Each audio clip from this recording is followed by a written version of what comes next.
Il existe un endroit sur Terre qui s'est détaché de l'Afrique il y a plus de 88 millions d'années et s'est éloigné pour rêver un autre rêve. C'est Madagascar, une île où l'évolution a appuyé sur le bouton aléatoire et n'a jamais regardé en arrière.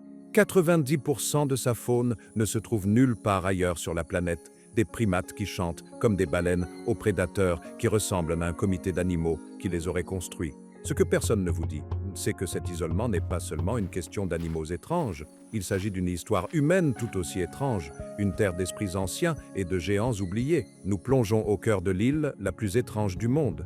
Voyez-vous, c'est une terre où 90% de tout ce qui vit, du plus petit insecte au plus grand prédateur, ne se trouve nulle part ailleurs sur Terre.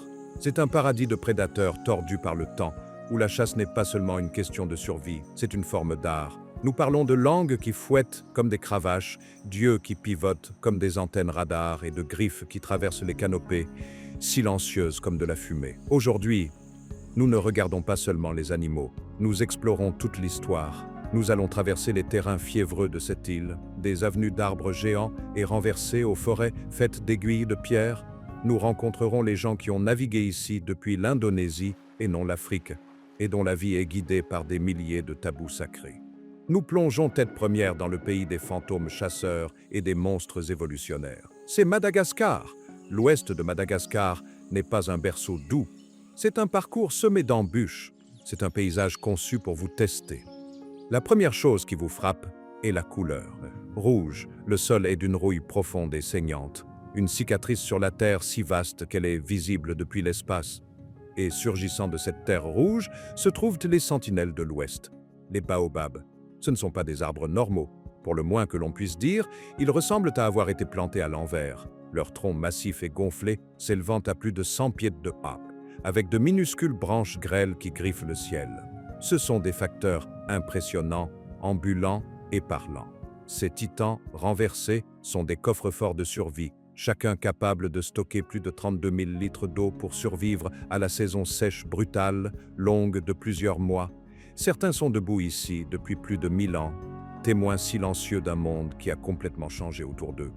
La légendaire Allée des Baobabs, près de la ville de Morondava, est l'endroit où les voyageurs viennent vénérer ces géants. On peut s'y rendre en voiture, mais c'est un trajet chaotique et poussiéreux. Un guide local est essentiel, non seulement pour la navigation, mais pour la compréhension.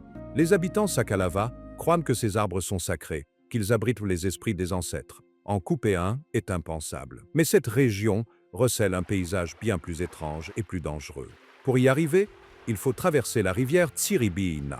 À certains endroits, vous pourriez trouver un pont en béton, mais ici, dans la nature sauvage et reculée, vous êtes à la merci de bacs branlants. Ce sont essentiellement des radeaux en bois faits de planches attachées ensemble qui transportent des voitures, des personnes et du bétail à travers les courants truffés de crocodiles. C'est un acte de foi. Et qu'y a-t-il de l'autre côté? Un endroit qui ressemble à la mâchoire de l'enfer qui a jailli de la terre. C'est le Tsingy de Bemaraha, un site du patrimoine mondial de l'UNESCO. Tsingy est un mot malgache qui signifie « là où l'on ne peut pas marcher pieds nus » et il ne plaisante pas. Il s'agit d'une forêt massive et tentaculaire de karsts calcaires, érodée par des millénaires de pluie en un labyrinthe d'aiguilles et de pinacles aussi tranchants que des rasoirs, certains s'élevant à plus de 200 pieds de haut. Ils sont suffisamment tranchants pour écorcher la peau lors d'un contact négligent. Pendant des siècles, cet endroit a été évité par les habitants, considéré comme hanté. Le GPS échoue dans ce labyrinthe. La seule façon d'y naviguer est par un réseau de ponts de cordes oscillants, tendus entre les crêtes comme une toile d'araignée au-dessus d'un abîme vertigineux. L'entrée du parc coûte environ 15 $ américains et vous devez avoir un guide et un harnais de sécurité. C'est une ascension verticale et épuisante. Mais la vue du sommet est comme regarder une mer pétrifiée et orageuse. Mais voici le clou, ce paysage périlleux n'est pas vide, il forge des prédateurs. Dans ces labyrinthes de Tsingy, où un seul faux pas signifie une blessure grave, le fossa Cryptoproctopherox règne comme le fantôme suprême de Madagascar. Si vous essayez de construire un prédateur à partir de pièces détachées, vous obtiendriez le fossa. Il a le corps svelte et musclé d'un puma, les griffes rétractables d'un chat, la longue queue équilibrante d'un singe et le visage d'une mangouste, qui, croyez-le ou non, et son plus proche parent. C'est un chef-d'œuvre évolutif qui a évolué pendant plus de 20 millions d'années pour être le prédateur principal dans un monde sans grands félins. Il chasse avec une polyvalence qui, franchement, se moque des écosystèmes ailleurs. Il peut être actif de jour comme de nuit. Il est aussi à l'aise au sol que dans les arbres, bondissant de plus de 30 pieds entre les branches. Sa proie principale, les lémuriens, il les traque à travers les canopées avec un silence terrifiant. Mais ce que personne ne vous dit, c'est à quel point ils sont intelligents. Des fossas ont été vus se coordonnant en meutes rares pour chasser de plus grandes proies, utilisant des grognements sourds pour communiquer. Ils ont même fait des raids dans des villages, leur valant une sombre réputation dans le folklore local de démons dévoreurs de lémuriens. En voir un est incroyablement rare, un éclair de muscles bruns dans l'ombre. Mais le Tsingy abrite des chasseurs encore plus étranges. Au plus profond du ventre, là où les ombres s'accumulent comme de l'encre, vit un maître du camouflage. Le gecko à queue de feuille, Uroplatus spp. Ces créatures sont la blague de la nature. Certains ressemblent exactement à un éclat d'écorce moussue. D'autres, comme le gecko à queue de feuille satanique, imitent une feuille morte et recroquevillée si parfaitement, jusqu'au motif des nervures, que vous pourriez le fixer du regard et ne rien voir. Ce sont des artistes d'embuscades nocturnes. Ils pendent à l'envers, mâchoire béante, attendant qu'un papillon de nuit ou un scarabée passe, puis agrippe. Et puis il y a le tenrec rayé des plaines. Cette créature a l'air d'avoir été conçue par un comité avec un flair pour le dramatique. Imaginez un hérisson, mais avec la coloration vive et avertissante d'une guêpe et l'attitude épineuse d'un punk rocker. C'est une contradiction vivante, un petit mammifère qui a décidé de paraître aussi menaçant que possible. Couvert d'un fouillis chaotique de piquants jaunes et noirs, il réside dans la litière de feuilles, un minuscule chasseur qui renifle à travers le feuillage en décomposition des forêts de l'ouest de Madagascar. Son museau est long et pointu, presque comme celui d'une musaraigne, tressautant constamment alors qu'il recherche sa proie principale, les vers de terre. Mais son apparence, aussi bizarre soit-elle, n'est pas la chose la plus choquante à son sujet. Voici le facteur impressionnant. Ce tenrec communique en frottant ensemble des piquants spécialisés sur son dos. Ce processus, appelé stridulation, crée un son ultrasonique aigu, totalement inaudible à l'oreille humaine, mais parfaitement clair pour les autres tenrecs. C'est le seul mammifère au monde connu pour faire cela. Pensez-y, les insectes le font, les serpents le font, mais un mammifère, c'est un canal privé, un langage secret. Une mère tenrec l'utilise pour appeler ses petits, un minuscule signal « tout va bien » dans le sous-bois dense. Ce peut être aussi un avertissement, un cri à haute fréquence qui dit aux autres de rester à l'écart. C'est une merveille biologique, un système sonore issu des épines défensives. Et ces épines ne sont pas là que pour le spectacle. Lorsqu'un prédateur, comme le fossa, le prédateur suprême de Madagascar, mince et aux allures de chat, s'approche trop, le tenrec exécute une démonstration défensive spectaculaire. Il érige une crête de longs piquants acérés autour de son cou, se faisant paraître 2 fois plus grand et bien plus dangereux. Si le fossa est assez stupide pour insister dans son attaque, le tenrec ne va pas seulement se recroqueviller. Il va diriger ses épines détachables et barbelées droit vers le nez ou les pattes sensibles du prédateur et charger en arrière, enfonçant les piquants profondément dans la chair de son agresseur. Ces piquants sont conçus pour se casser et s'incruster, causant une douleur atroce et une infection potentielle. C'est une leçon que la plupart des fossas n'ont besoin d'apprendre qu'une seule fois. Tout ce paysage occidental est une histoire de survie. C'est une terre d'extrême. Les forêts sèches et épineuses sont une course d'obstacles d'épines, abritant les bizarres arbres pieuvres tentaculaires de la famille des Didieraceae. C'est rude, c'est piquant, et c'est le foyer de chasseurs qui ont dû faire preuve de créativité et de proies qui ont dû devenir des forteresses vivantes. La vie ici est vécue sur le fil, dans l'attente des pluies qui pourraient ne pas venir. Mais alors que nous quittons l'ouest sec et nous dirigeons vers l'est, le monde se transforme. Pour ce faire, il faut grimper. Vous montez sur les hauts plateaux centraux, une énorme épine dorsale de montagne qui divise l'île en deux. L'air se rafraîchit, le sol latéritique rouge, riche en fer, tache le sol comme du sang. Ensuite, vous atteignez le grand escarpement oriental et commencez la descente. La terre rouge cède la place à un mur de verre. Le changement n'est pas graduel, c'est un plongeon soudain et époustouflant dans un autre monde. La chaleur sèche et accablante de l'ouest est remplacée par une humidité épaisse et tenace. Le silence relatif du désert épineux est brisé par une cacophonie de vie. Le bourdonnement constant des insectes, les appels réverbérants des oiseaux et le goutte à goutte incessant de l'eau depuis la canopée, haut au-dessus. c'est la forêt tropicale humide, un monde fonctionnant à l'eau et à la lumière du soleil, et c'est le royaume du lémurien. Pour comprendre Madagascar, vous devez comprendre le lémurien. Lorsque cette île, ce continent en miniature, s'est séparée de l'Afrique il y a 160 millions d'années, c'était avant que les singes n'aient véritablement pris le dessus sur le monde. Il y a environ 88 millions d'années, elle a rompu son dernier lien avec l'Inde, devenant un laboratoire évolutionnaire géant flottant en isolation totale. Quelque temps après cela, par un coup de chance d'une chance sur 1 million, un petit groupe de primates primitifs s'est échoué sur ses rives, très probablement accroché à un radeau naturel de végétation emporté au large par une tempête. Sans singes pour rivaliser et sans grands prédateurs mammifères à craindre, ces chanceux naufragés ont explosé. Ils sont passés par une frénésie évolutive, un processus appelé radiation adaptative, se diversifiant en plus de 100 espèces différentes, remplissant toutes les niches possibles. Certains sont devenus comme des écureuils. Certains, comme l'ail et aïe, ont évolué pour devenir comme des pics, avec un long doigt squelettique pour taper sur le bois et en retirer des larves. Certains, comme l'Indri, sont devenus de puissants sauteurs verticaux, avec des jambes comme des pistons, remplissant l'air de leurs chants obsédants, semblables à ceux des baleines. Et certains sont devenus des géants.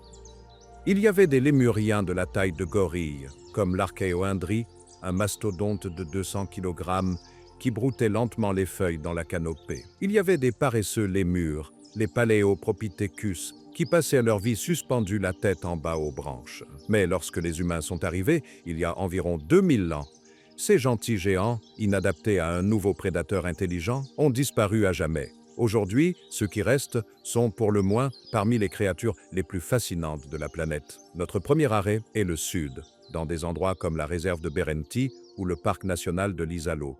Berenti est une petite parcelle de forêt-galerie, un tunnel de tamariniers verts bordant une rivière, entouré par le désert épineux. Isalo est un monde de canyons de grès sculptés par le vent, une vaste nature rocheuse parsemée de petites oasis vitales.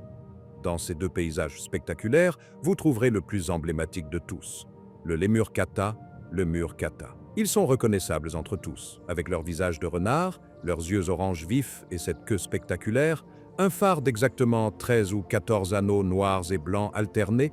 Ils sont les seuls lémuriens qui passent la majeure partie de leur temps au sol, et ils sont gouvernés d'une main de fer par les femelles. Ce n'est pas une domination subtile. La plus petite femelle, la moins bien classée, est toujours supérieure au mâle le plus grand et le plus fort. Les femelles obtiennent la meilleure nourriture, les meilleurs endroits pour prendre un bain de soleil, et elles ont le droit de frapper, de se jeter sur ou de mordre tout mâle qui dépasse les bornes. Cette matriarcat féroce est considérée comme une réponse évolutive à l'environnement rude et sec. Lorsque les ressources sont rares, les femelles, celles qui sont responsables de la mise bas et de l'allaitement des jeunes, doivent manger en premier. Vous les verrez le matin, juste au moment où le soleil se lève au-dessus des canyons ou filtre à travers les tamariniers. Toute la troupe trouvera un endroit dégagé et adoptera sa célèbre posture de adoration du soleil. Ils s'assoient droit, face au soleil, les bras tendus sur les côtés, exposant leur ventre blanc et peu poilus aux rayons. Ce n'est pas un rituel spirituel, c'est une nécessité biologique. Les lémuriens ont un thermostat interne plus faible que les autres primates, et les nuits dans le sud peuvent être froides. C'est leur recharge à énergie solaire, une façon de relancer leur métabolisme pour la journée, mais ce que personne ne vous dit, c'est que leur vie sociale complexe est régie par l'odeur. Les mâles ont des glandes odoriférantes sur les poignets et la poitrine. Pour défier un rival, ils s'engagent dans une bataille de puanteurs. Ce n'est pas une métaphore. Ils frottent leur longue queue touffue sur leurs glandes du poignet, qui sont armées d'un petit éperon épineux, les chargeant de leur propre parfum personnel, musqué, ressemblant à celui du pamplemousse. Ensuite, les deux rivaux se font face, se fusillant du regard, et commencent à agiter leur queue au-dessus de leurs épaules, projetant des panaches d'arômes directement au visage de leur adversaire. Rafi.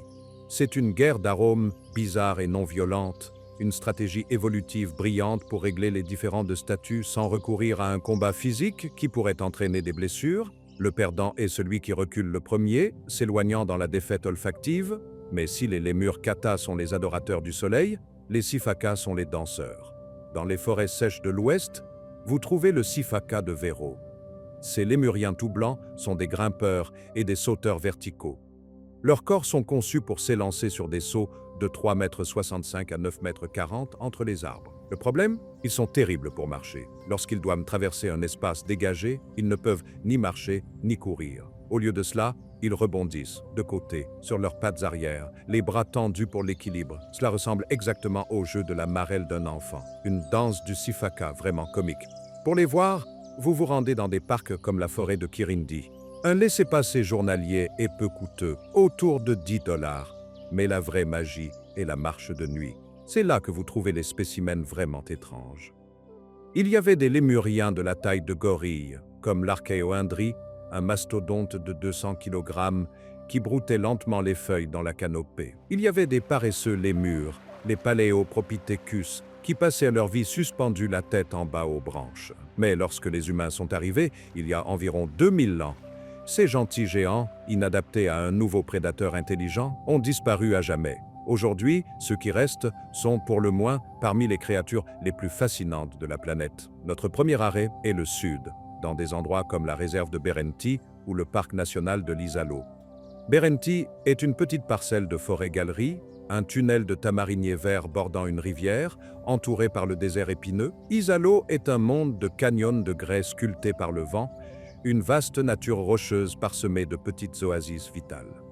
Dans ces deux paysages spectaculaires, vous trouverez le plus emblématique de tous, le lémur kata, le mur kata. Ils sont reconnaissables entre tous, avec leur visage de renard, leurs yeux orange vifs et cette queue spectaculaire, un phare d'exactement 13 ou 14 anneaux noirs et blancs alternés. Ils sont les seuls lémuriens qui passent la majeure partie de leur temps au sol, et ils sont gouvernés d'une main de fer par les femelles. Ce n'est pas une domination subtile. La plus petite femelle, la moins bien classée, est toujours supérieure au mâle le plus grand et le plus fort. Les femelles obtiennent la meilleure nourriture, les meilleurs endroits pour prendre un bain de soleil, et elles ont le droit de frapper, de se jeter sur ou de mordre tout mâle qui dépasse les bornes. Cette matriarcat féroce est considérée comme une réponse évolutive à l'environnement rude et sec. Lorsque les ressources sont rares, les femelles, celles qui sont responsables de la mise bas et de l'allaitement des jeunes, doivent manger en premier. Vous les verrez le matin, juste au moment où le soleil se lève au-dessus des canyons ou filtre à travers les tamariniers. Toute la troupe trouvera un endroit dégagé et adoptera sa célèbre posture de adoration du soleil.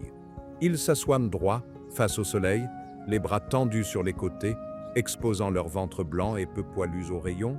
Ce n'est pas un rituel spirituel, c'est une nécessité biologique. Les lémuriens ont un thermostat interne plus faible que les autres primates, et les nuits dans le sud peuvent être froides. C'est leur recharge à énergie solaire, une façon de relancer leur métabolisme pour la journée, mais ce que personne ne vous dit, c'est que leur vie sociale complexe est régie par l'odeur. Les mâles ont des glandes odoriférantes sur les poignets et la poitrine. Pour défier un rival, ils s'engagent dans une bataille de puanteurs. Ce n'est pas une métaphore. Ils frottent leur longue queue touffue sur leurs glandes du poignet, qui sont armées d'un petit éperon épineux, les chargeant de leur propre parfum personnel, musqué, ressemblant à celui du pamplemousse. Ensuite, les deux rivaux se font face, se fusillant du regard, et commencent à agiter leur queue au-dessus de leurs épaules, projetant des panaches d'arômes directement au visage de leur adversaire. Rafi. C'est une guerre d'arômes bizarre et non violente, une stratégie évolutive brillante pour régler les différends de statut sans recourir à un combat physique qui pourrait entraîner des blessures. Le perdant est celui qui recule le premier, s'éloignant dans la défaite olfactive. Mais si les lémurs kata sont les adorateurs du soleil, les sifaka sont les danseurs. Dans les forêts sèches de l'ouest, vous trouvez le sifaka de Véro. Ces lémuriens tout blancs sont des grimpeurs et des sauteurs verticaux.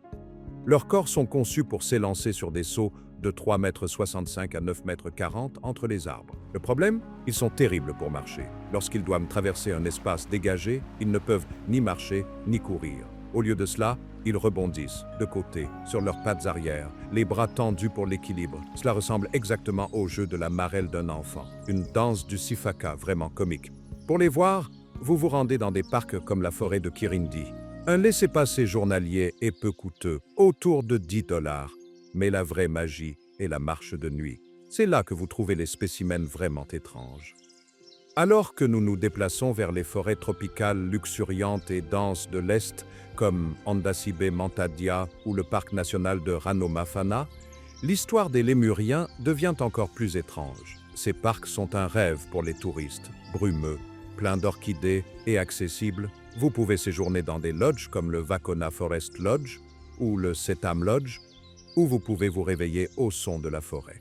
Et quels sont ces? C'est le foyer de l'Indri Indri Indri.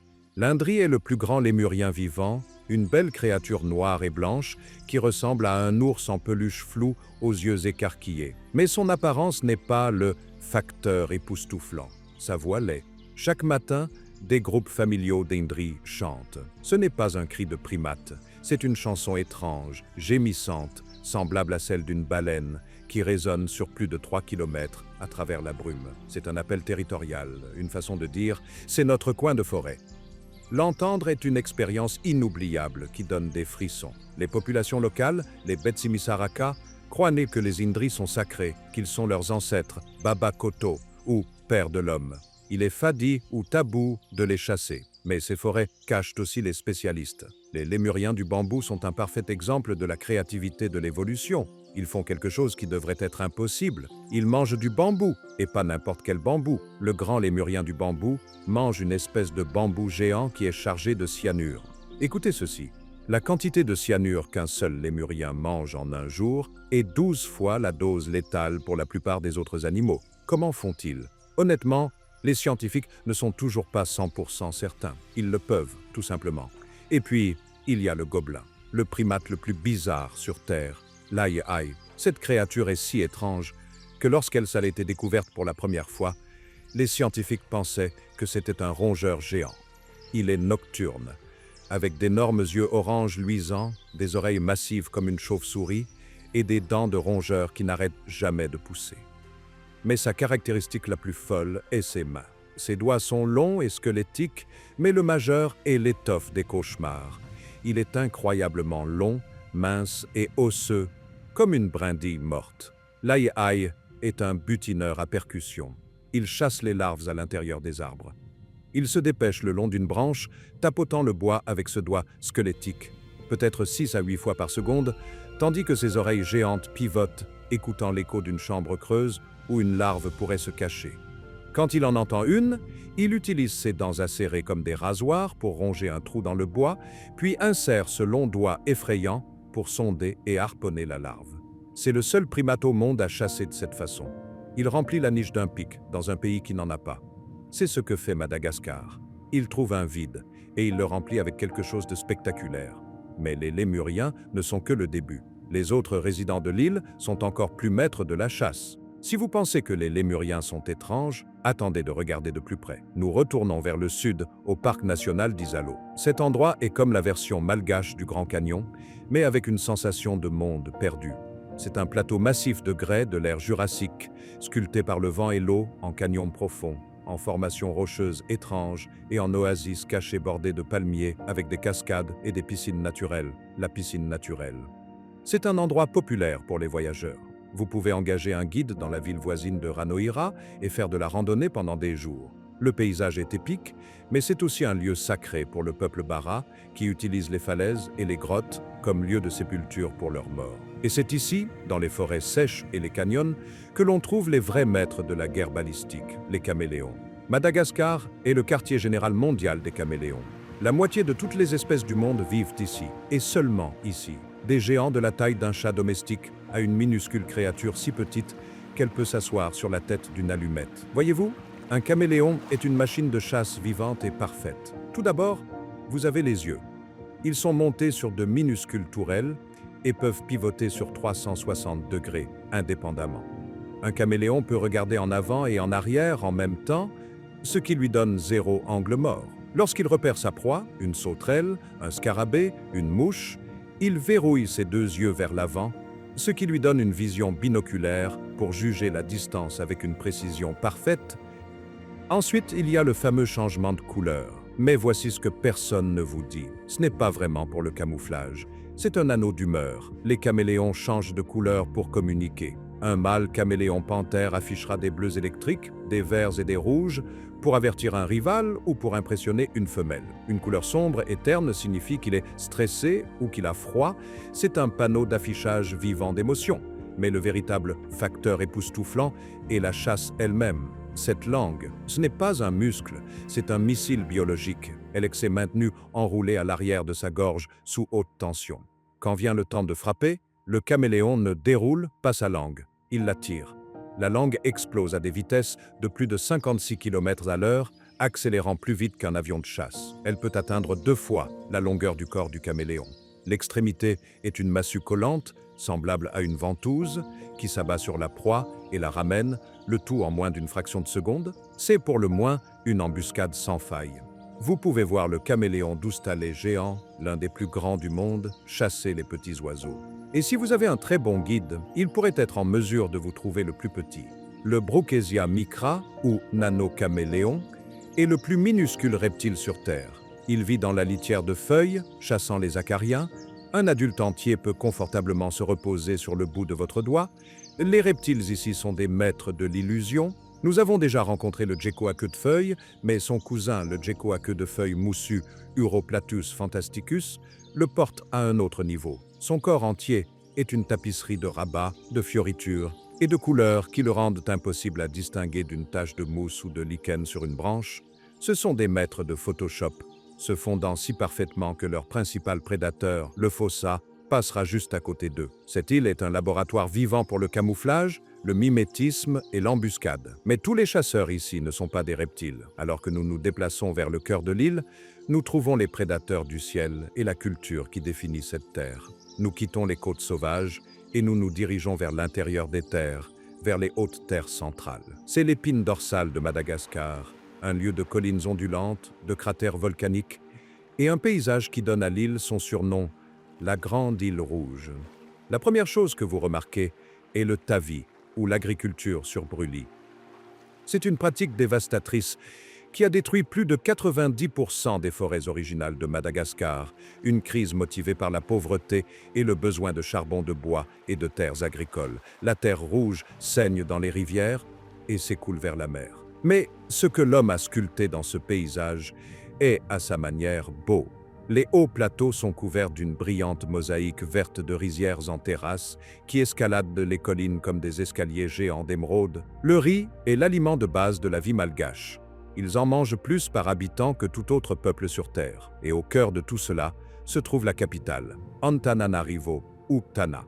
Tana est un désordre chaotique, coloré et vibrant de ville. Elle est construite sur une série de collines escarpées, avec des maisons coloniales françaises de couleur pastel qui dévalent les pentes, toutes centrées autour du Rova, le palais de la reine, qui se trouve sur la plus haute colline. Les marchés comme Analakeli sont une surcharge sensorielle, un écrasement de personnes, l'odeur des épices, de la vanille et des émanations de diesel, avec des étals vendant de tout, des vêtements de seconde main aux ébus fraîchement abattus, le bétail à bosse, qui est l'animal polyvalent de l'île. Ce que beaucoup négligent, c'est que le peuple malgache lui-même est une énigme évolutive. Les premières personnes à s'établir sur cette île ne venaient pas d'Afrique, à seulement 483 km de distance. Elles venaient de Bornéo, à plus de 6437 km à travers l'océan Indien, dans de minuscules pirogues à balancier, vers l'an 500 après Jésus-Christ. La langue malgache, l'alimentation à base de riz, l'agriculture en terrasse, tout est d'Asie du Sud-Est. Plus tard, des commerçants africains et arabes sont arrivés,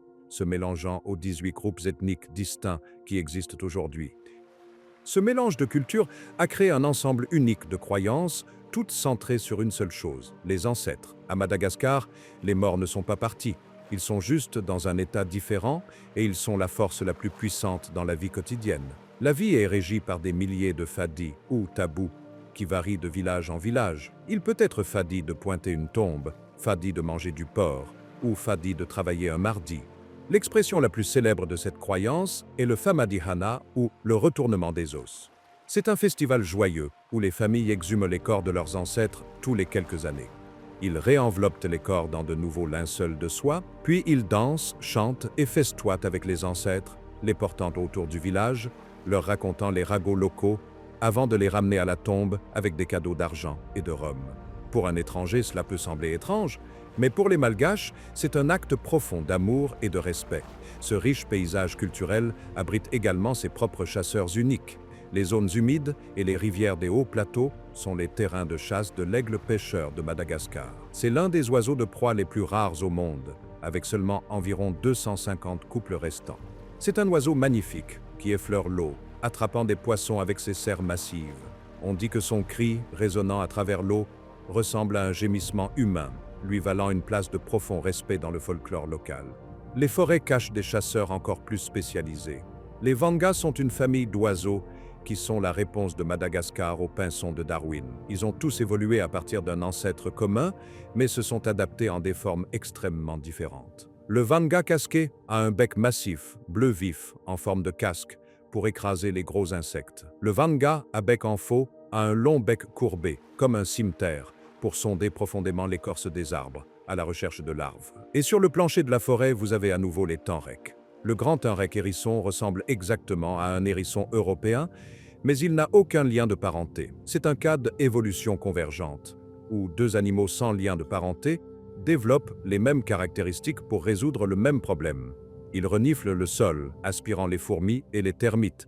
Mais pour vraiment découvrir le côté paradisiaque de Madagascar, il faut quitter les hauts plateaux et se diriger vers l'océan. Si le cœur de Madagascar est rouge, ses bords sont d'un turquoise éclatant. L'île est bordée de plus de 5000 km de côte et ses îles au large sont l'étoffe des rêves tropicaux. La plus célèbre d'entre elles est Nosy Be, la grande île au large de la côte nord-ouest. C'est le haut lieu touristique de Madagascar, et pour une bonne raison. C'est une île volcanique, luxuriante et verte, et elle sent, littéralement, le parfum. L'air est épais du parfum doux et lourd de l'ilang-ilang, une fleur cultivée ici et exportée en France pour servir de base à des parfums haut de gamme comme Chanel numéro 5. Vous pouvez séjourner dans des complexes de luxe ou de petits bungalows en bord de mer. La nourriture ici est un mélange de saveurs malgaches, françaises et créoles. Des steaks de zébu frais, du poisson grillé avec du riz à la noix de coco et un plat local appelé romazava, un ragoût de bœuf et de légumes verts à feuilles qui procure une sensation de picotement due à la fleur d'Anamalao. Mais le véritable attrait est ce qui se trouve sous l'eau. Les récifs ici sont immaculés. C'est l'un des meilleurs endroits au monde pour nager avec les requins-baleines. Ces doux géants, les plus grands poissons de la mer, se rassemblent ici d'octobre à décembre.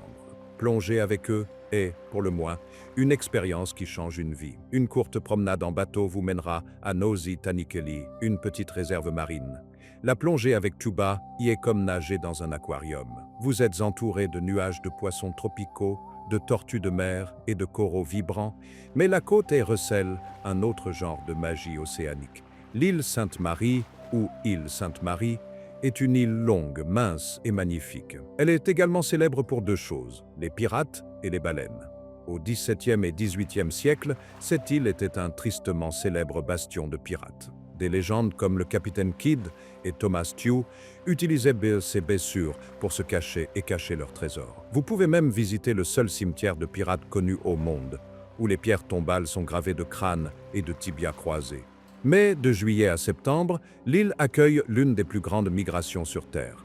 Des milliers de baleines à bosse voyagent jusqu'à 8000 km depuis l'Antarctique, vers ces eaux chaudes et protégées. Pourquoi ? Pour mettre bas et pour s'accoupler. Le spectacle qu'elles offrent est spectaculaire. Vous voyez des mères apprendre à leur nouveau-né à sauter hors de l'eau et d'énormes mâles, pesant 40 tonnes, se lancer entièrement hors de l'eau dans des démonstrations dramatiques et compétitives. C'est une chasse colossale à l'affection. Même sur les plages du Sud, la faune est unique. C'est le foyer de la magnifique tortue radiée. Leurs carapaces sont gravées d'un incroyable motif en forme d'étoile, ce qui en fait l'une des plus belles tortues du monde. Elles peuvent vivre plus de 150 ans, de vieilles bêtes lourdes paissant des plantes grasses, témoins silencieux de cette terre étrange. Madagascar est une île, mais elle a des sœurs. Juste au nord-ouest se trouve un petit archipel volcanique qui est tout aussi étrange et encore plus volatile. Flottant entre Madagascar et l'Afrique se trouvent les Comores. Ce sont les petites sœurs ardentes de Madagascar. Elles sont jeunes géologiquement, forgées par des volcans qui sont encore très actifs. L'île principale, la Grande Comore, est dominée par le mont Karthala. C'est l'un des plus grands et des plus actifs volcans boucliers au monde. Sa caldeira, une gueule de 3 par 4 km, entre en éruption toutes les 2 décennies, crachant de la lave et du sable noir jusqu'à la côte. C'est une terre en état constant de création et de destruction. La culture y est différente aussi. C'est un monde d'influence swahili et arabe, connu sous le nom de île parfumée pour sa production d'ilang-ilang, de vanille et de clous de girofle. Et la faune, bien que moins diversifiée que celle de Madagascar, a ses propres facteurs époustouflants. Les Comores abritent la roussette de Livingstone, l'une des plus grandes chauves-souris du monde. Avec une envergure de près de 1,52 m, elles sont massives. Elles chassent les figues au crépuscule, masquant la lune alors qu'elles volent en énormes groupes battant des ailes. Mais les eaux des Comores ont détenu l'un des plus grands secrets scientifiques du XXe siècle. En 1938, un pêcheur local a attrapé un poisson que les scientifiques pensaient obteint depuis 65 millions d'années. Ils pensaient qu'il avait disparu avec les dinosaures. C'était un kélacanthe. Ce fossile vivant est un grand poisson huileux et d'apparence étrange, avec des nageoires lobées qui ressemblent à des pattes primitives. Il représente une étape évolutive cruciale, un instantané de l'époque où les poissons commençaient tout juste à ramper hors de l'eau, et ils se cachaient ici, dans les grottes volcaniques profondes, au large des Comores, depuis tout ce temps. Ce fut une découverte qui, pour le moins, a réécrit les manuels scolaires. Cela prouve que toute cette région, Madagascar et ses îles sœurs, est une terre de survivants, un endroit où l'ancien et le bizarre ont eu la chance de continuer à vivre, cachés du reste du monde. Nous avons voyagé à travers une île qui ne devrait pas exister. Une terre où 88 millions d'années d'isolement ont créé un pays des merveilles biologiques. Nous avons vu les forêts de pierre du Tsingy et les baobabs géants. Nous avons entendu le chant de baleines de l'Indri et observé la langue balistique d'un caméléon. Nous avons rencontré les gens qui ont navigué depuis l'Indonésie et qui dansent avec leurs ancêtres. C'est l'île la plus étrange du monde, un endroit où l'évolution, dans sa créativité infinie, a produit des primates chanteurs, des spécialistes à l'épreuve du cyanure, des geckos en forme de feuilles et des prédateurs qui ressemblent à une bête mythique. Mais la chose que personne ne veut vous dire, c'est que cette arche est en train de couler. L'isolement qui a protégé Madagascar pendant si longtemps est maintenant sa plus grande faiblesse. Le tavi, l'agriculture sur brûlis, consomme les forêts à un rythme terrifiant. 90% des lémuriens, les résidents les plus célèbres de l'île, sont maintenant en danger critique d'extinction. Les tortues radiées sont braconnées pour leurs belles carapaces. Ce qu'il a fallu 88 millions d'années pour construire, l'humanité l'a amené au bord de l'effondrement en seulement 2000 ans. L'avenir de Madagascar repose entre les mains de son peuple et dans les choix que nous faisons en tant que voyageurs.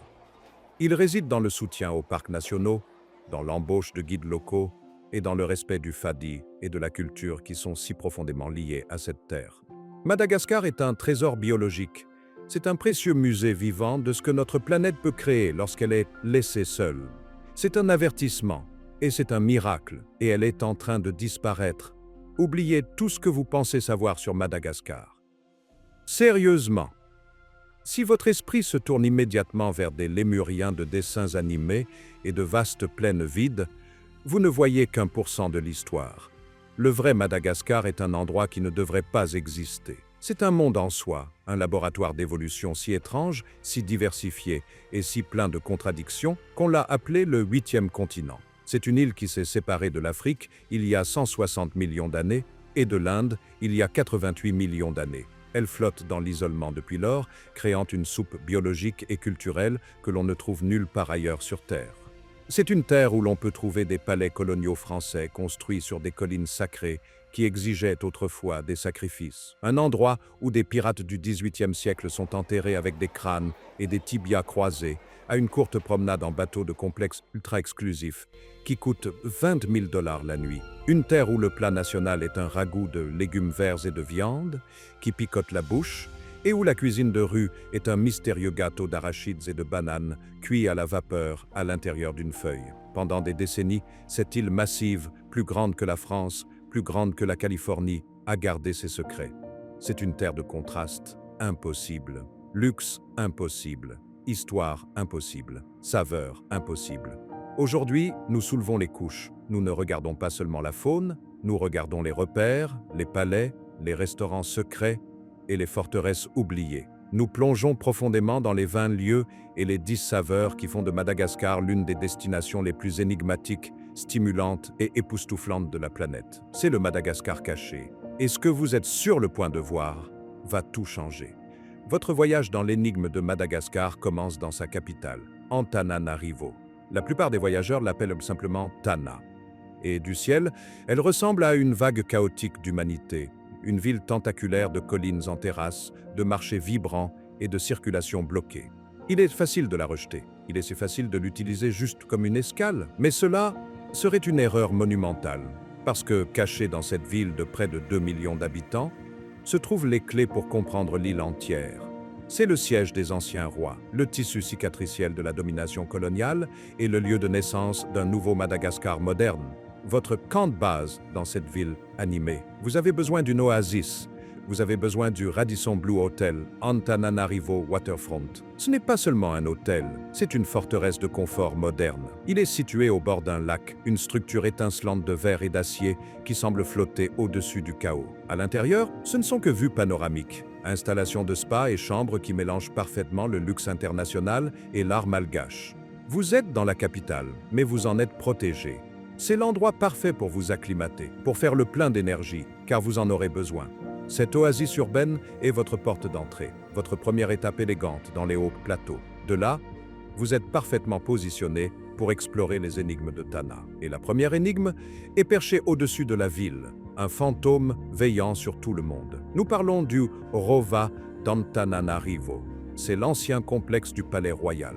Pendant des siècles, cela a été le centre absolu du pouvoir pour le royaume Mérina, qui a finalement régné sur presque toute l'île. Vous vous tenez ici, et vous vous tenez sur le même terrain que les rois et les reines qui ont régné à partir des années 1600. Les structures sont vastes, un mélange d'architecture traditionnelle malgache en bois et, plus tard, des conceptions européennes revêtues de pierres ajoutées par des missionnaires. Mais le Rova est aussi un symbole de tragédie. En 1995, juste avant qu'il ne soit déclaré site du patrimoine mondial de l'UNESCO, un incendie dévastateur a balayé le complexe. C'était un incendie criminel, un acte politique qui a arraché le cœur de la nation. Pendant des années, le Rova n'a été qu'une coquille brûlée, un squelette sur la colline. Aujourd'hui, il est minutieusement reconstruit.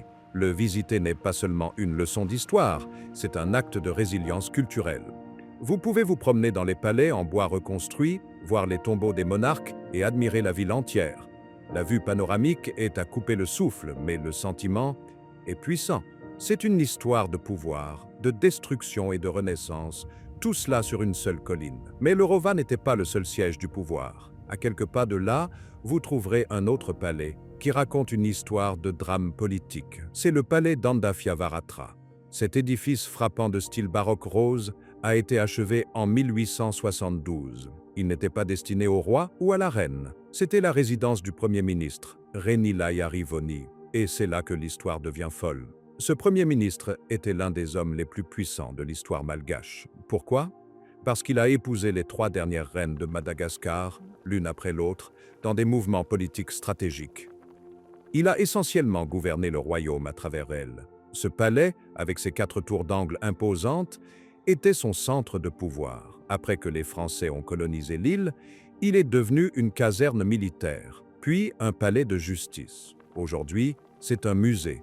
Et heureusement. Lorsque le Rova a brûlé, beaucoup de ses artefacts les plus précieux, portraits royaux, robes, cadeaux et même la couronne royale, ont été sauvés et amenés ici.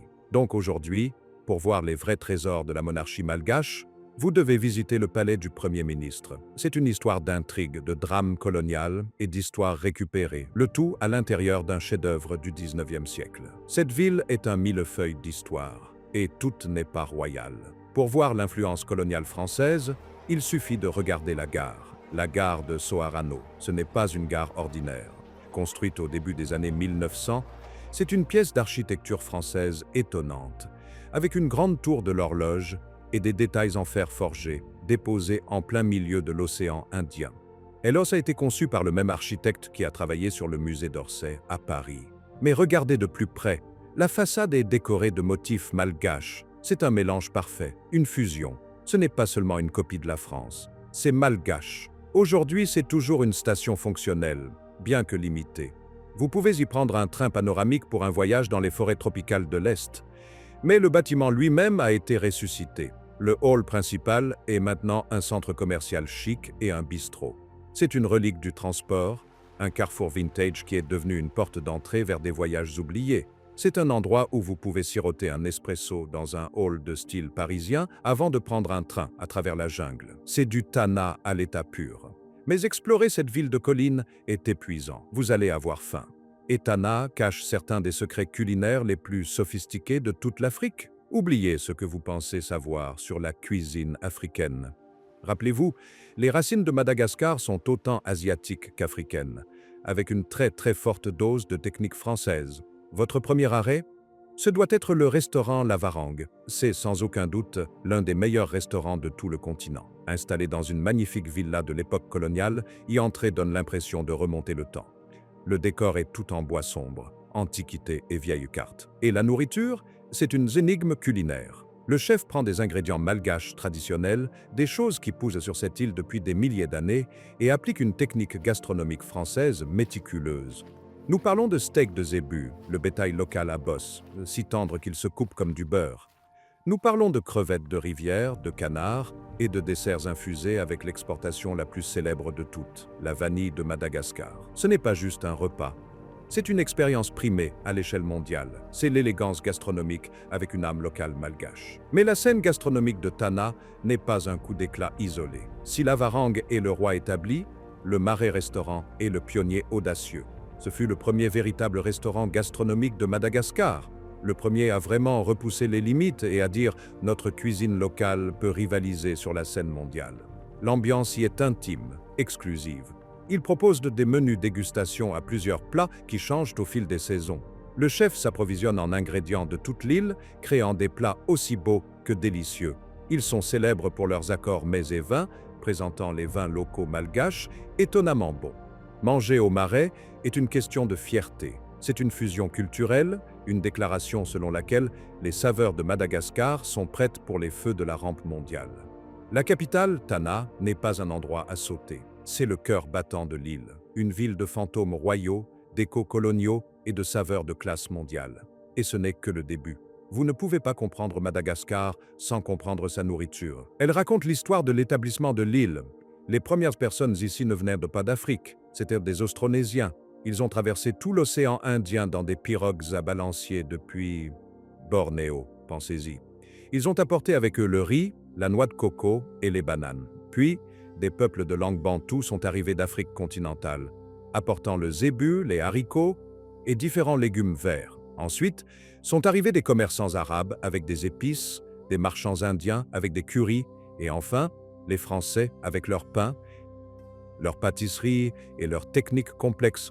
Toutes ces cultures se sont heurtées dans la cuisine malgache. Et le résultat, une cuisine qui est absolument unique. Et tout cela tourne autour d'une seule chose. Le vari, prononcé var, le riz. Le riz n'est pas un plat d'accompagnement à Madagascar. C'est l'événement principal. Tout le reste n'est que l'aoka, l'accompagnement. Ils mangent du riz au petit déjeuner, au déjeuner et au dîner. En fait, le peuple malgache a l'une des consommations de riz par habitant les plus élevées sur Terre. Mais que mange-t-il avec? C'est là que la magie opère. Commençons par le plat national, celui que vous trouverez partout, de la plus humble gargote en bord de route au restaurant le plus chic. Il s'appelle romasava. À la base, c'est un simple ragoût. C'est de la viande de zébu ou parfois du poulet ou du porc mijoté avec des tomates, des oignons et du gingembre. Mais il a un ingrédient secret, une fleur appelée braie de mafana ou anamalaho. Cette fleur, lorsqu'elle est cuite, libère un composé naturel qui crée une douce sensation de picotement, d'aiguille et d'épingle dans la bouche. Ce n'est pas épicé comme un piment, c'est un bourdonnement électrique. Cela fait saliver et rehausse toutes les autres saveurs. Manger du romasava est une expérience complète. C'est bouillonneux, aromatique et servi sur une montagne de riz. C'est l'âme de Madagascar dans un bol. Ensuite, vous devez essayer le ravitoto. Ce plat a l'air intense. C'est une pâte vert foncé et ce n'est pas pour les âmes sensibles. Il est fait à partir de feuilles de manioc, la même plante qui nous donne le tapioca, qui sont pilées en une pâte. Cette purée de feuilles de manioc est ensuite cuite lentement pendant des heures, traditionnellement avec du porc ou de la graisse de zébu, bien que du lait de coco soit souvent utilisé dans les zones côtières. De l'ail est ajouté et le tout est mijoté jusqu'à ce qu'il soit riche, terreux et incroyablement copieux. Il a une saveur légèrement amère et verte qui est parfaitement équilibrée par la richesse de la graisse ou de la noix de coco. Servi avec du riz, c'est le plat réconfortant malgache par excellence. Pour le petit déjeuner, vous trouverez le vari aminanana. C'est le carburant matinal des hauts plateaux. C'est une bouillie de riz, mais elle est salée, pas sucrée. Le riz est cuit avec de l'eau supplémentaire jusqu'à ce qu'il soit soupeux et mélangé avec des légumes verts hachés et parfois de petits morceaux de viande ou de saucisse. C'est chaud, réconfortant, et cela donne l'énergie nécessaire pour s'attaquer à la journée. Si vous voulez du zébu pur et non falsifié, Vous demandez du Henombi Ritra. C'est la réponse malgache au porc effiloché ou à la poitrine de bœuf. C'est du bœuf de zébu, mijoté lentement dans son propre jus avec juste quelques oignons et peut-être un peu de gingembre. Il cuit pendant des heures et des heures jusqu'à ce qu'il soit si tendre qu'il se défait, et la sauce est une saveur de bœuf profonde, sombre et concentrée. C'est simple, c'est parfait, et c'est un témoignage de la qualité de la viande locale. Mais qu'en est-il de la cuisine de rue, les bouchées rapides? Vous devez trouver le mofo sakai. Ce sont des pains de feu malgaches, ce sont de petits beignets de pain salé, frits, mais ils sont mélangés avec des légumes verts hachés, du piment et d'autres épices. Ils sont croustillants à l'extérieur, moelleux à l'intérieur et ont un puissant coup de pied épicé. Vous les achetez chauds, enveloppés dans un morceau de papier, auprès d'un vendeur de rue, ils sont la collation parfaite, ardente et à emporter. Ensuite, il y a l'influence indienne. Vous la verrez dans des plats comme le kabaro au curry. Les kabaros sont des haricots de Lima et ce plat est un curry végétarien riche, épais, avec des épices et parfois du lait de coco. C'est un favori dans de nombreuses régions et un clin d'œil évident aux commerçants indiens qui se sont installés sur la côte de l'île. Pour rafraîchir les choses, vous trouverez du lazari avocat. C'est une salade, mais c'est une salade malgache. Avocat coupé en dés et réfrigéré, mélangé avec des tomates, des oignons et une vinaigrette simple et piquante. Il est servi en apéritif ou en accompagnement pour couper la richesse des ragoûts. C'est rafraîchissant, tropical, et la preuve que parfois, les choses les plus simples sont les meilleures. Sur la côte, la nourriture change, le zébu recule, et les fruits de mer prennent le devant de la scène. Un classique est l'akoro agneau, poulet au lait de coco. C'est un plat doux, crémeux et parfumé, où le poulet est mijoté dans du lait de coco avec du gingembre et du curcuma. C'est un goût des îles, une saveur qui relie Madagascar à l'Asie du Sud-Est et à la côte Swahili. Et pour le dessert, les rues et les marchés ont ce qu'il vous faut. Cherchez le bonbon coco, c'est un bonbon classique de rue. C'est simplement de la noix de coco, fraîche, râpée, cuite avec du sucre jusqu'à ce qu'elle caramélise et colle. C'est moelleux, intensément sucré et plein de saveurs de noix de coco. Mais le dessert le plus unique est le koba. C'est un véritable mystère malgache. Vous le verrez sur les marchés, vendu sous la forme d'un long et épais cylindre enveloppé dans des feuilles de bananier. Vous n'avez aucune idée de ce qu'il y a à l'intérieur. Quand vous achetez une tranche, ils la coupent avec une ficelle. À l'intérieur, vous voyez un gâteau dense et collant. Il était fait à partir d'une pâte d'arachide et de bananes moulues, mélangée à de la farine de riz, puis sucrée. Cette pâte est enveloppée dans les feuilles de bananier, puis cuite à la vapeur ou bouillie pendant des heures, parfois même des jours. Le résultat est une barre énergétique dense, portable, légèrement sucrée et profondément noisettée. Ce n'est comme aucun autre gâteau que vous ayez jamais mangé. C'est un aliment ancien, un aliment de voyageurs, et un véritable témoignage de l'ingéniosité de l'île. L'histoire de Madagascar n'est pas un récit linéaire simple. C'est une toile enchevêtrée de royaumes puissants, de pirates brutaux, d'envahisseurs coloniaux et de forces spirituelles qui détiennent encore le pouvoir aujourd'hui. Pour trouver cette histoire, vous devez quitter la capitale et vous aventurer dans les hauts plateaux et le long des côtes oubliées. Notre premier arrêt est un lieu si sacré, si important, qu'il a été déclaré site du patrimoine mondial de l'UNESCO. C'est la colline royale d'Amboimanga. Située juste à l'extérieur de Tana, c'est le cœur spirituel du royaume Mérina. C'est une forteresse, un palais et une ville sacrée, tout en un. Pendant 500 ans, ce fut le berceau de la dynastie. Le site est entouré d'un mur massif, construit au XVe siècle. Mais ce mur n'est pas que de la pierre. Il a été construit avec un mortier fait de blancs d'œufs, des millions d'entre eux, pour lui donner de la force. Vous passez par l'une des 7 portes sacrées, d'énormes portes en forme de disques de pierre qui étaient ouvertes et fermées par des dizaines d'hommes. À l'intérieur, vous trouvez les palais en bois d'origine, simples, les rovas des premiers rois. Ceux-ci sont humbles, sombres et remplis d'un sens palpable de l'histoire. Vous pouvez voir les tombeaux royaux, les bassins sacrés utilisés pour les bains royaux et les pierres sacrificielles de zébu. Cet endroit était considéré comme si sacré que pendant des décennies, les autorités coloniales françaises ont interdit à quiconque de le visiter, craignant que cela n'enflamme une rébellion. C'est un symbole du patrimoine malgache non colonisé, une forteresse spirituelle qui impose toujours le respect. Lorsque vous vous tenez ici, vous n'êtes pas seulement un touriste. Vous êtes un invité dans la maison ancestrale des rois, mais les rois de Madagascar n'étaient pas le seul pouvoir sur l'île. Pendant 100 ans, Madagascar fut l'épicentre du monde des pirates. Nous nous dirigeons vers la côte, vers une île appelée Nosy Boraha, mieux connue sous son nom français, l'île Sainte-Marie.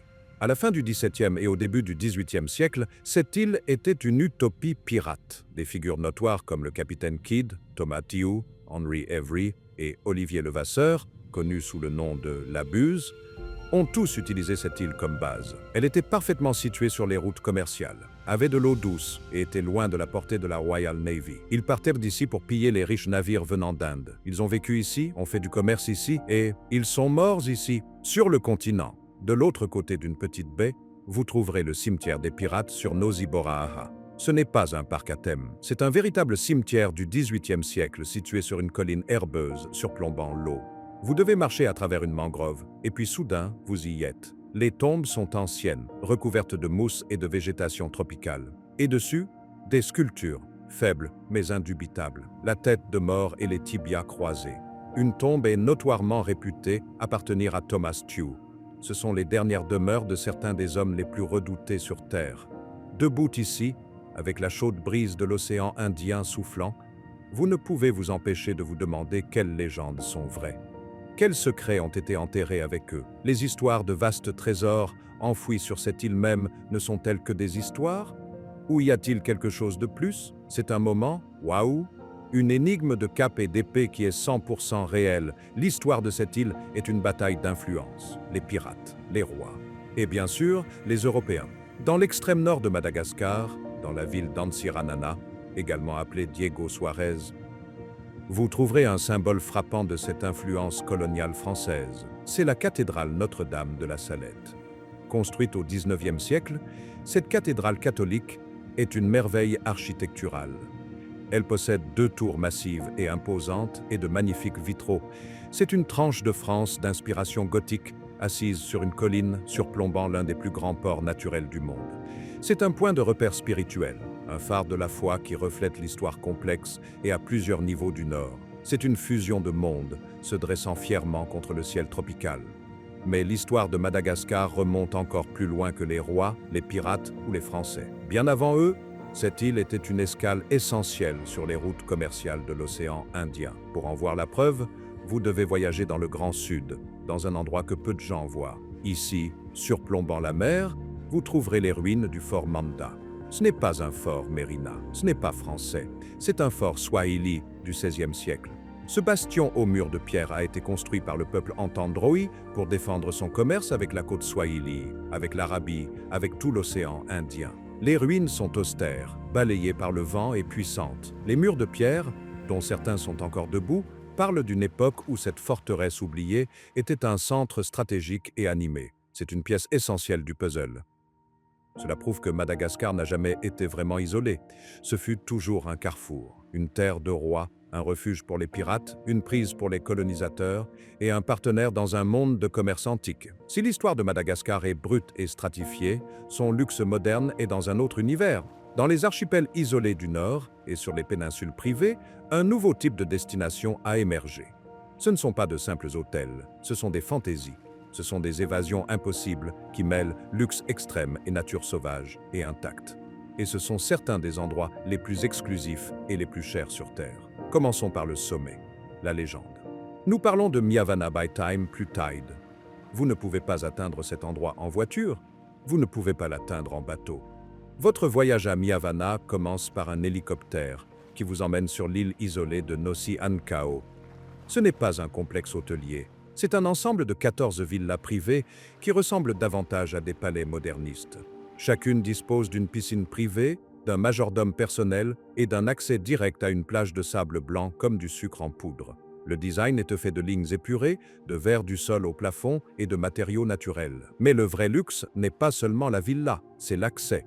D'ici, vous pouvez prendre cet hélicoptère pour suivre des lémuriens couronnés en danger dans une réserve privée. Vous pouvez faire de la plongée sous-marine dans des récifs que presque personne n'a jamais vus. Vous pouvez faire de la pêche en haute mer pour la carangue ignobilis ou simplement faire un pique-nique privé sur un banc de sable désert. C'est un luxe isolé dans un point chaud de biodiversité. C'est un repère digne de James Bond, d'une beauté et d'une intimité impossibles. Cela redéfinit ce que peut être des vacances à la plage. Si Miavana est la forteresse moderne du luxe, alors Constance Tsarabanjina est le paradis pieds nus. C'est une autre île privée, cette fois, au large de Nosy Be. Tsarabanjina signifie « île de beau sable » et ce n'est pas une exagération. Le complexe est de l'écoluxe. Les villas sont de beaux bungalows aux toits de chaume, nichés dans la végétation, chacun avec sa propre plage privée. La philosophie ici? Pas de chaussures, pas de nouvelles. C'est la désintoxication numérique ultime. Vous êtes complètement isolé. Vous passez vos journées à faire de la plongée avec tuba sur le récif intérieur immaculé, à marcher sur les plages intactes et à manger d'incroyables fruits de mer frais. C'est un plaisir tout compris, mais cela semble naturel. C'est un mélange impossible d'isolement total et de confort sans effort. C'est un endroit pour se déconnecter du monde et se connecter directement à la nature. Plus au sud, sur le continent, vous trouvez un autre genre d'impossible. C'est Anjajavi le Lodge. C'est une propriété relais et château, ce qui vous dit tout ce que vous devez savoir sur la qualité de la nourriture et du service. Il est situé sur une péninsule privée, accessible uniquement par voie aérienne. Vous atterrissez sur une piste d'atterrissage privée et vous êtes immédiatement dans une réserve naturelle privée de 1000 acres. Les bungalows en bord de mer sont magnifiques, construits en bois de rose. Mais le facteur waouh ici, c'est la faune. Vous n'avez pas besoin de la chercher, elle vient à vous. Les lémurs sifaka de coquerelles, avec leur fourrure d'un blanc éclatant, dansent à travers les arbres juste à côté du lodge. Les lémurs bruns se joindront à vous, à une distance polie à l'oasis, un jardin où ils viennent jouer. Vous pouvez faire des promenades guidées dans la nature, trouver des grottes cachées, et à la fin de la journée, prendre un dîner privé installé sur la plage, regardant le coucher de soleil peindre les gigantesques baobabs en silhouette. C'est une véritable immersion dans la faune, mais avec des équipements 5 étoiles. Mais le luxe à Madagascar n'est pas seulement une question d'isolement, c'est aussi une question de guérison. Sur l'île populaire de Nosy Be, vous trouverez le Ravinsara Wellness Hotel. C'est un havre holistique. Il ne s'agit pas d'hélicoptère, il s'agit de guérison. Le complexe est situé dans un vaste jardin botanique de 12 acres rempli de fleurs tropicales et du parfum d'ylang-ylang. L'accent est mis sur le spa. Ils utilisent des huiles essentielles locales, de la vanille, de l'ylang-ylang, du Ravinsara dans tous leurs traitements.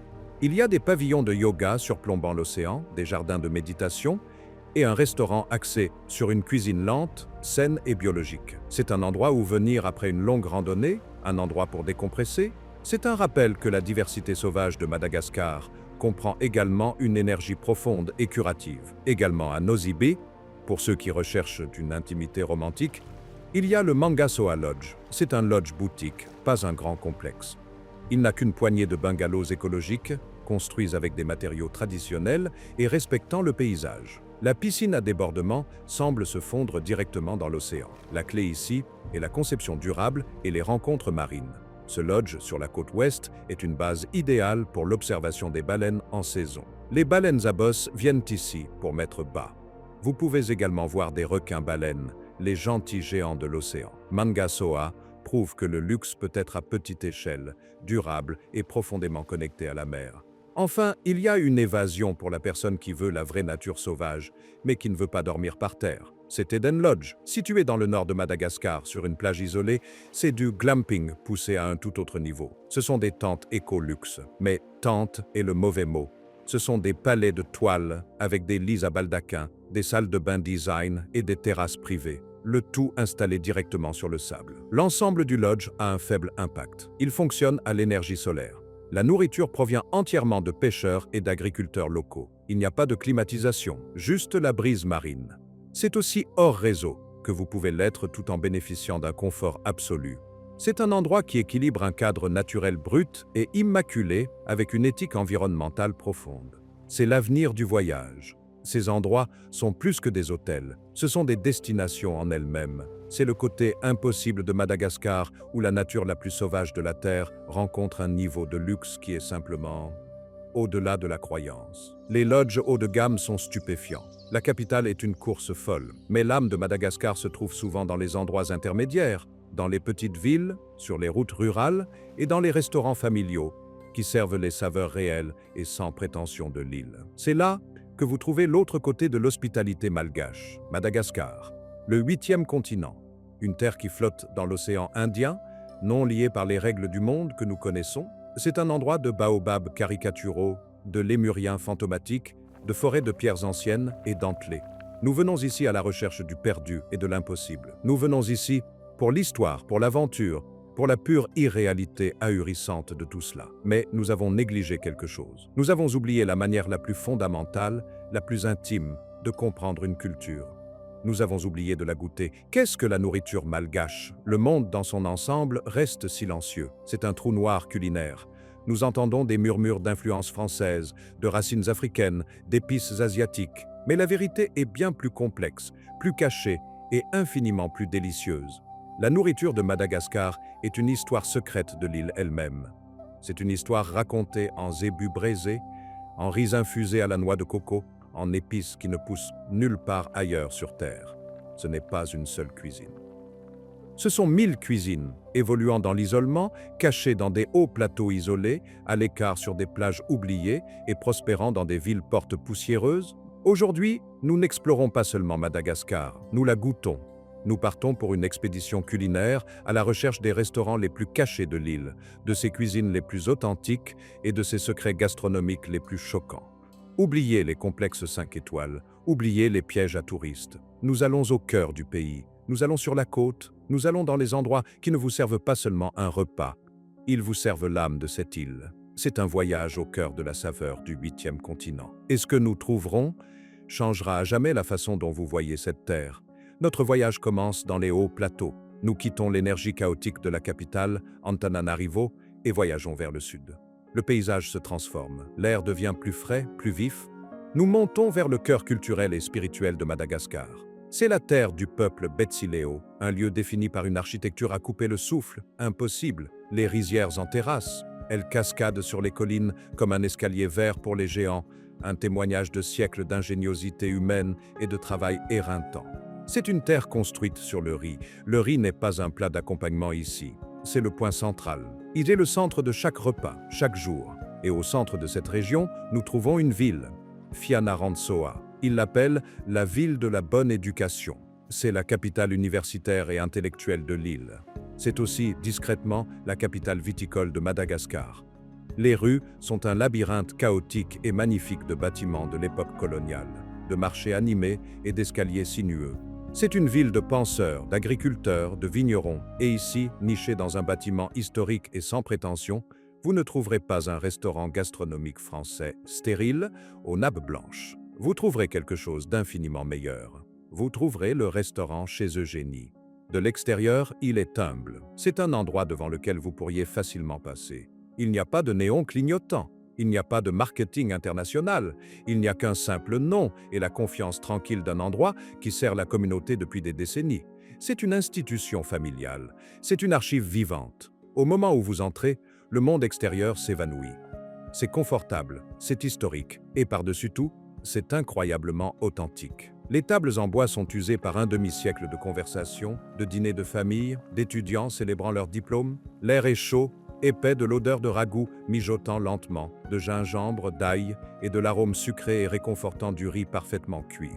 Ce n'est pas un endroit pour la cuisine fusion. Ce n'est pas un laboratoire pour des concepts déconstruits. C'est une forteresse de la tradition. C'est là que vous mangez ce que mangent les familles malgaches. Ils se spécialisent dans les plats classiques, copieux et sans compromis des hauts plateaux. C'est la nourriture des Betsileo. Vous trouverez le romadzava, le plat national de Madagascar. C'est une révélation, c'est un ragoût complexe de zébus, le bétail emblématique et bossu de l'île, braisé pendant des heures, jusqu'à ce qu'il se défasse à la simple suggestion d'une fourchette. Mais le secret, ce qui le rend malgache, ce sont les fleurs d'Anamalao. Ils les appellent paracrès. Elles introduisent une sensation de picotement, effervescente et électrique dans le bouillon. Ce n'est pas de l'épice, pas de la chaleur, c'est une sensation. Une douce électricité bourdonnante qui réveille tout votre palais. Et puis, il y a le ravitoto, un plat qui semble simple, mais qui renferme un univers de saveurs. Ce sont des feuilles de manioc pilées et mijotées. Cela semble rustique, presque primitif, mais le goût, c'est un verre terreux, profond, complexe, traditionnellement enrichi de lait de coco et parfois de petits morceaux de porc ou de zébu. C'est la saveur même de la terre malgache, transformé en quelque chose de savoureux et absolument addictif. Et bien sûr, il y a le riz. Le vari, servi en montagne, c'est la toile sur laquelle ces saveurs sont peintes. Manger chez Eugénie n'est pas une transaction. On a l'impression d'être invité à dîner chez quelqu'un. C'est sans prétention, c'est copieux. C'est une plongée délicieuse, chaleureuse et authentique dans les saveurs régionales qui ont été transmises de mère en fille, de père en fils, pendant des générations. C'est la base. C'est l'âme des hauts plateaux. Mais rustique ne signifie pas simple, et les hauts plateaux ne sont que notre premier arrêt. Pour trouver notre prochain secret, nous devons laisser les hauts plateaux derrière nous. Nous devons aller vers l'ouest. Nous voyageons pendant des heures sur des routes qui sont moins des routes et plus des suggestions. Les collines vertes en terrasse cèdent la place à un paysage plus sec, plus chaud et plus poussiéreux. La terre prend un rouge profond et rouillé. C'est le domaine des baobabs. Nous nous dirigeons vers le canal du Mozambique, vers une partie plus sauvage et indomptée de l'île. Notre destination est une ville appelée Belo sur Tsiribihina. C'est une ville-porte. C'est un avant-poste frontalier poussiéreux, tentaculaire. C'est un point de départ pour les aventuriers qui se préparent à naviguer sur la rivière Tsiribihina en pirogue, et pour les quelques braves qui se rendent aux forêts de pierre d'un autre monde, le Tsingi de Bemaraha. C'est un endroit de charrettes à zébus, de traversiers fluviaux, de voyageurs qui font le plein d'eau et de carburant. On s'attendrait peut-être à une simple cahute en bord de route, un endroit pour prendre une assiette de riz et de haricots avant de s'enfoncer dans la nature sauvage. Vous vous attendez à la fonction, pas à l'art. Au lieu de cela, vous trouvez Mad Zebu. Cet endroit est un choc, c'est une anomalie. C'est un mirage culinaire qui ne devrait pas exister. Il est rustique, oui. Le bâtiment est à ciel ouvert, construit en bois local avec un toit de chaume qui s'intègre parfaitement à l'environnement sauvage. Mais un regard à la cuisine, un coup d'œil au menu, et vous réalisez que vous êtes tombé dans une autre dimension. C'est de la haute cuisine rustique. Le chef est un génie créatif, un visionnaire qui a vu cette ville isolée et poussiéreuse, non pas comme une limitation, mais comme une inspiration. Il utilise uniquement des produits frais et locaux de la ferme. Il a cultivé des relations avec chaque agriculteur, chaque pêcheur, chaque cueilleur de la région. Le menu est souvent écrit sur une simple ardoise, car il change tous les jours. Il change en fonction de ce qui est bon au marché ce matin-là, de ce que les pêcheurs de la rivière ont apporté, de ce qui est parfaitement mûr dans le jardin. C'est là que la tradition malgache est réinventée avec une technique française à couper le souffle. Vous pourriez trouver des raviolis de crevettes de rivière. Ce ne sont pas des crevettes d'élevage, ce sont d'énormes et succulentes crevettes d'eau douce tirées de la rivière Tsiribihina quelques heures auparavant, enveloppées dans des pâtes délicates, fines comme du papier, faites à la main. Vous pourriez trouver du carpaccio de zébu. Pensez-y, le zébu puissant et musclé, un animal de force et de labeur, tranché si finement qu'il devient une toile délicate et fondante. Il n'est pas assaisonné de parmesan, mais peut-être d'un crépitement de poivre Voatsi périphérie sauvage, un poivre rare et parfumé, qui ne pousse que dans la nature malgache, et d'un filet d'huile d'olive locale non filtrée.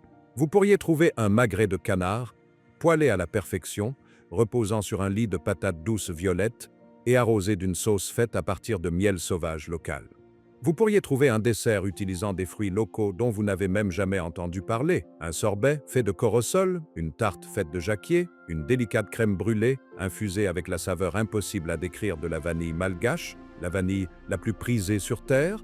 Mad Zebu est un témoignage du charme de la campagne et d'une innovation culinaire incessante. C'est un restaurant caché du plus haut niveau. C'est un pari, un projet passionnel, une déclaration. Il prouve, sans l'ombre d'un doute, que la vraie cuisine gastronomique n'est pas une question d'adresse, c'est une question de vision.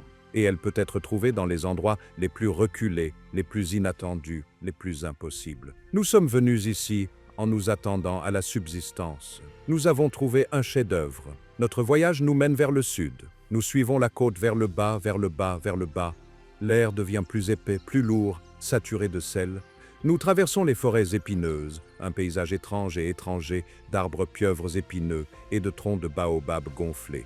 C'est le territoire du peuple Vezo, les nomades de la mer. Nous sommes près de la ville balnéaire d'Ifati.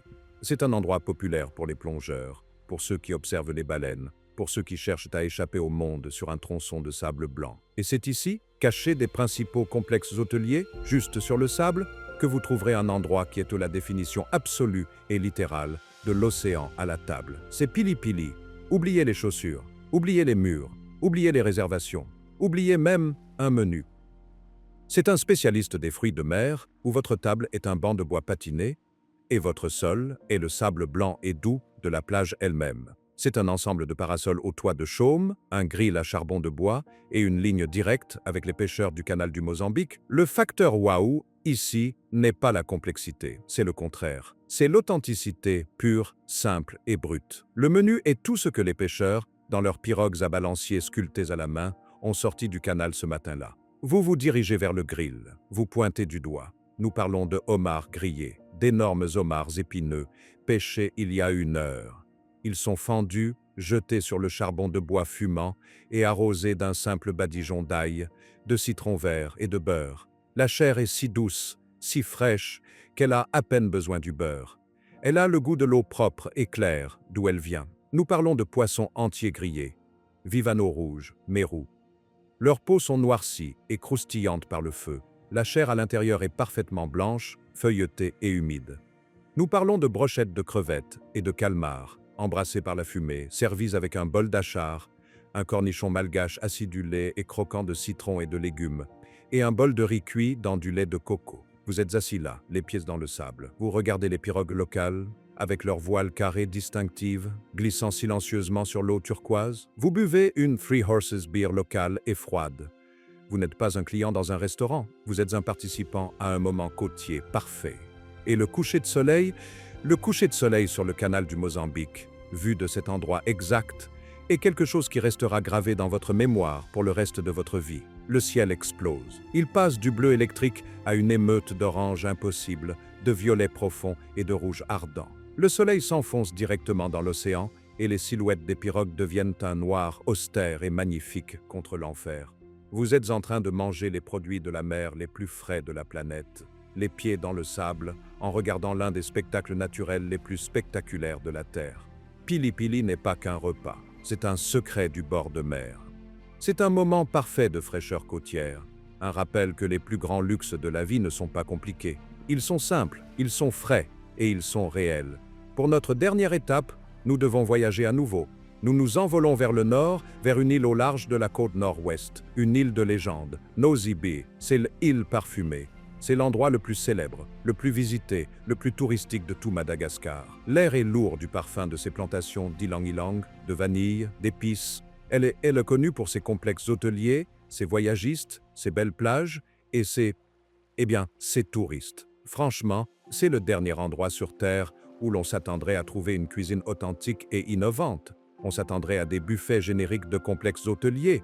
On s'attendrait à de mauvaises pizzas et à des cocktails hors de prix. Mais caché à la vue de tous, dans la ville principale d'Ambatoloaka, il y a un endroit qui défie le cliché du piège à touristes. Un endroit qui est devenu le cœur battant et vibrant d'une nouvelle scène de fusion malgache moderne. Et le champion de cela est Corto Maltese. C'est de la fusion italo-malgache. Et avant que vous ne ricaniez, cela fonctionne. Ce n'est pas un gadget, c'est une collision brillante et passionnée de deux des grandes traditions culinaires du monde. Le restaurant lui-même est un lieu animé et vibrant. Il est toujours bondé. Les murs sont couverts d'art coloré, le bar est toujours occupé, bourdonnant d'une douzaine de langues. C'est là que les voyageurs avisés et les locaux exigeants se mélangent et où la nourriture est une métaphore parfaite de l'île de Nosy Be elle-même. Pensez-y.